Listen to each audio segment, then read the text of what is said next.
What's in this starter kit? Let's bust it open. Hang on for the loop. 4, 3, 2, 1. Liftoff. We have a liftoff. I'm Ricky. I'm Jamie, and this is our Bible starter kit. It is a box full of items and advice that helps you understand the Bible better whenever you first read it. Let's see, of course we have the Bible. Let's see what else we have in here. We also have highlighters and a journal. Oh, and then what's this? Oh yeah, there's a bunch of little bottles in here. Like this one says open if you need focus. Ooh, let's open it. Okay.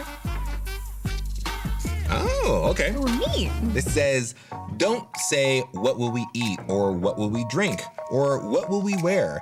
People who are ungodly run after all those things. Your Father who is in heaven knows that you need them. But put God's kingdom first.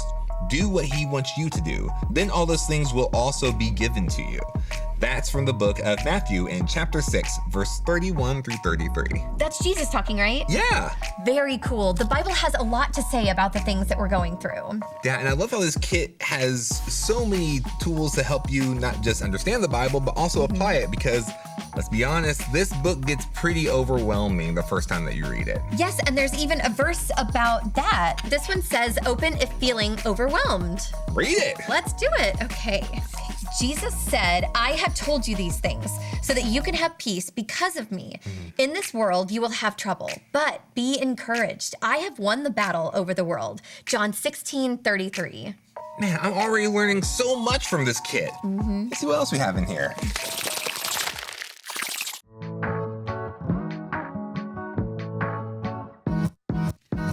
Meet the Bible.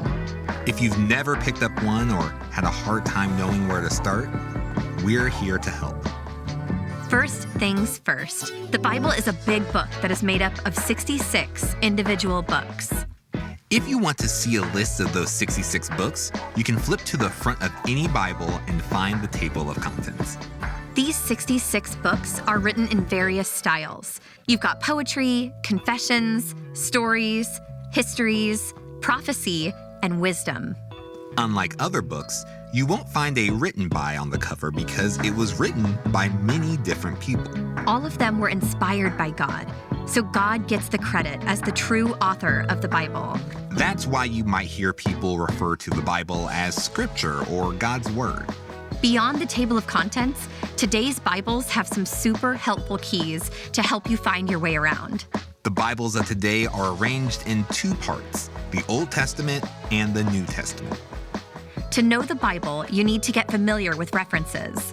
Each book is broken down into chapters, and those chapters are broken into verses. So if you were given the reference, James 1:22, and you turn to the book of James in the New Testament, find chapter 1 and look for verse 22. It makes each part of the Bible easy to reference by giving the book name, the chapter number, colon, verse number. We're just getting started, but knowing your way around the Bible is an important first step. The biggest mistake that I made when I very first started reading the Bible was starting from the beginning, page 1.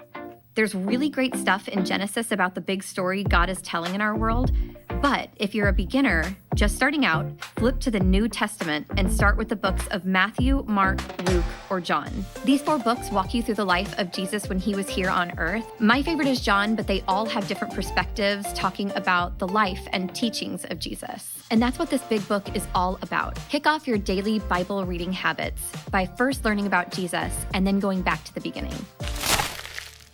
Jamie, how long have you been a Bible reader? Okay, so I would say that I first started seriously reading the Bible when I was a teenager, but I didn't start reading through the Bible from like beginning to end until about 7 years ago. Yeah, since probably like middle school for me, very much the same. Like I've read chunks of it, but like only in the last couple of years have I been reading like longer stretches of the Bible. Yes, so even though we're not beginners, we still have a lot to learn about the Bible. And we are going to put some of that Bible knowledge to the test. Starting with something we call a testament test. Can we decipher whether or not a verse is from the Old Testament or the New Testament? We're you're about to find out. All right, here is the first verse. Blessed are the meek, for they will inherit the earth. Okay. That is New Testament. New Testament. I believe it's Jesus. Okay. He has shown you, O mortal, what is good. And what does the Lord require of you? To act justly and to love mercy and to walk humbly with your God. Oh. Ooh. I think that's in Micah. That would be Old Testament, Yeah. or it could be some of the New Testament quoting the Old Testament. Oh, could be. I'm going to go with my gut, and my gut says Old Testament. I'm gonna go here. Old Testament. Okay, number 3. But he was pierced for our rebellion, crushed for our sins. He was beaten so we could be whole. He was whipped so we could be healed. That Okey-doke. is New Testament. If anyone then knows the good they ought to do and doesn't do it, it is sin for them. I think that is New Testament. I think it's New Testament. I'm Let's going to guess that say it's James. James? Oh, we thought the same thing. Oh, that's so fun. All right, number 5. Look at the proud. They trust themselves and their lives are crooked. But the righteous will live by their faithfulness to God. Oh, crooked paths. That's, I think that's Old Testament. Yeah, I was thinking Old Testament, but I can't really place it. But we'll try it. Let's go. All right. All right, Logan, what's our score? Don't look. Oh, sorry. So, number 1 was the New Testament, and you guys got it right. Oh, we did! Yes. Yay! Number 2 was the Old Testament, and you both got it right. Yes. Yeah. Number 3 was the Old Testament, and you both got it wrong. Oh, was that the Micah one? That was in Isaiah. Oh. Number 4 was the New Testament, and you both got it right. Oh, Yeah. good. And number 5 was the Old Testament, and you both got it Oh my right. goodness! Nice. Let's go. Yay! I think you both get a ribbon. Oh, yay for a ribbon! Sorry, here we are. Yay, we both got a blue ribbon! Congratulations. Yes, thank you, Logan. Thank you. Oh, that was so cool. Okay, now that we've spent some time in the Testaments, What's the deal with all the translations? What's the deal with all the different translations of the Bible? Most times, when you see a verse written, you'll see these little letters after the verse reference, like NLT or NIRV. This tells you what translation is being used. Do you recognize this verse? Probably not. This is James 1:22 written in Greek, and it's an example of why we need translations. The Bible was originally written in Hebrew and Greek, so we need translations to make it more accessible to more people. So which Bible translation is the best one to read? It depends.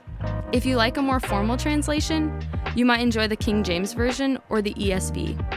Here's the King James translation of James 1:22. But be ye doers of the word, and not hearers only, deceiving your own selves.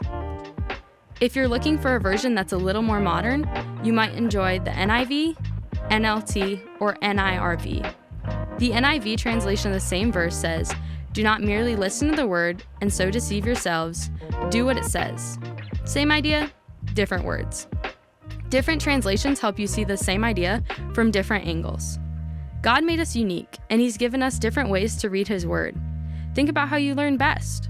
You might benefit from a study Bible, or one with pictures in it, or a Bible you can journal and color in, or maybe you need to press play on an audio Bible.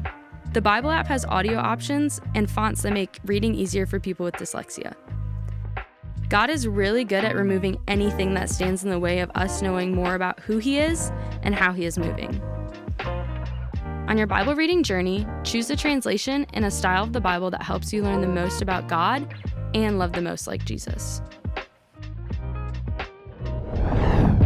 Do not merely listen. Do not merely listen. Do not merely listen to the word and so deceive yourselves. Do what it says. Do what it says. But be doers of the word and not hearers only. But be doers of the word and not hearers only. But be doers of the word and not hearers only, deceiving yourselves. Don't just listen. Don't just listen. But don't just listen to God's word, you must do what it says. Otherwise, you're only fooling yourselves.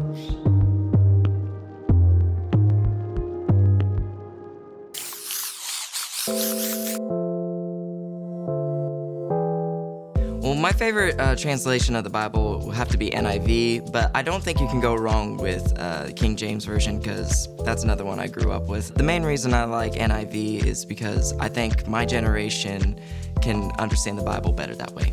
I think that my favorite Bible translation is ESV. I really like how ESV kind of sounds like smart, but in a way that's easy to understand. So not like Shakespeare-y, but almost like an English professor wrote it. My favorite Bible translation is the NLT version. If I choose to listen to it on the YouVersion Bible app on audio, I think that one has the best narrator. In my first church, I started off with NIV. The sentences just didn't make sense as much, and I would have to have other people explain it to me. Once I started reading a different version, specifically the Message, it just started doing that for me. I felt more confident in my reading. So whenever I'm comparing, I'll usually have the physical copy of maybe the New King James Bible, and then I'll have the Message pulled up on my phone, and I'll read a passage or some verses and on both versions, and then intertwine how they're telling the same story. This round, we're upping the difficulty. Yes. Okay, so for this round, we have to correctly match the verse with the translation. So we've got NLT, ESV, NIV, NIRV. Your word is a lamp to guide my feet and a light for my path. All right, I'm gonna guess NIRV. I'm gonna say that's classic NIV. Okay. For the word of God is alive and active, sharper than any double-edged sword. It penetrates even to dividing soul and spirit, joints and marrow. It judges the thoughts and attitudes of the heart. Okay, I'm actually gonna go with NIV for that one. I'm gonna go with ESV. Nothing says English Standard Version like marrow. I think you could absolutely be right, but I'm gonna keep my guess at NIV. Be kind to one another, tenderhearted, forgiving one another, as God in Christ forgave you. Just so NLT doesn't feel left out, I'm just gonna put my vote there. I'm gonna go back to ESV. Okay. It sounded like some standard English to me. Let the words of my mouth and the meditation of my heart be acceptable in your sight, O Lord, my rock and my redeemer.